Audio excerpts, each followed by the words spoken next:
35 years as a parish priest. I've been suspended by the Church of England because of my advocacy for justice in Palestine. We set up a charity called Peacemaker Trust, and on Monday I've got a meeting with the Charity Commission because, again, the lobby is trying to shut us down. We're committed to peacemaking, and that's seen as extremism. Is that God working in mysterious ways? Yeah, I'm chair of the Convivencia Alliance, which brings together Palestinian, Jewish and Christian organizations committed to justice in Palestine, and I'm just about to become chair of ICAD, the Israeli Committee Against House Demolitions, committed to opposing apartheid and building a democratic state in Palestine.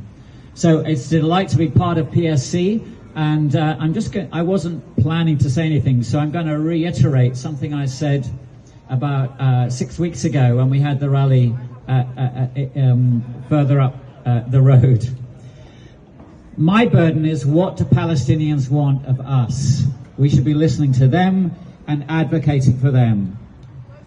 What do they want in Gaza? They want to live. They want an end to genocide. We know that. But do they want a return to the status quo? No. They want independence. They want sovereignty. They want freedom. The basic human rights we take for granted. They want the same. And they have those rights enshrined in international law.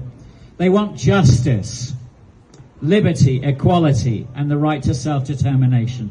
And they want an end to Western indifference and complicity. So let's continue, as we've been told already, to lobby our politicians for an immediate and unconditional ceasefire, to demand the UN and humanitarian agents be allowed unhindered access to provide sufficient supplies of food, water, medical aid, tents and clothing. That's 500 lorries a day minimum. And if they're not supplying 500 lorries a day minimum, you know it's not getting better, it's getting worse. Demand the release of all hostages and Palestinian prisoners. Over 7,000 Palestinians have been arrested or are in detention since October the 7th. 7,000. Detention without trial.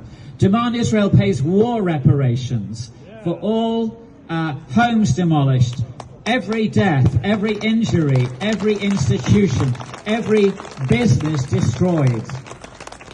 Demand support for the South African submission to the ICJ, charging Israel with genocide. It's blindingly obvious that genocide is occurring.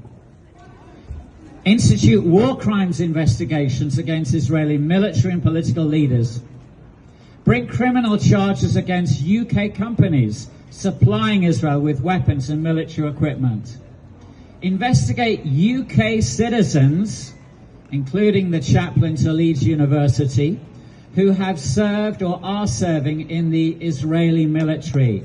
They're British citizens. They are serving in Gaza. They should be investigated for complicity in war crimes.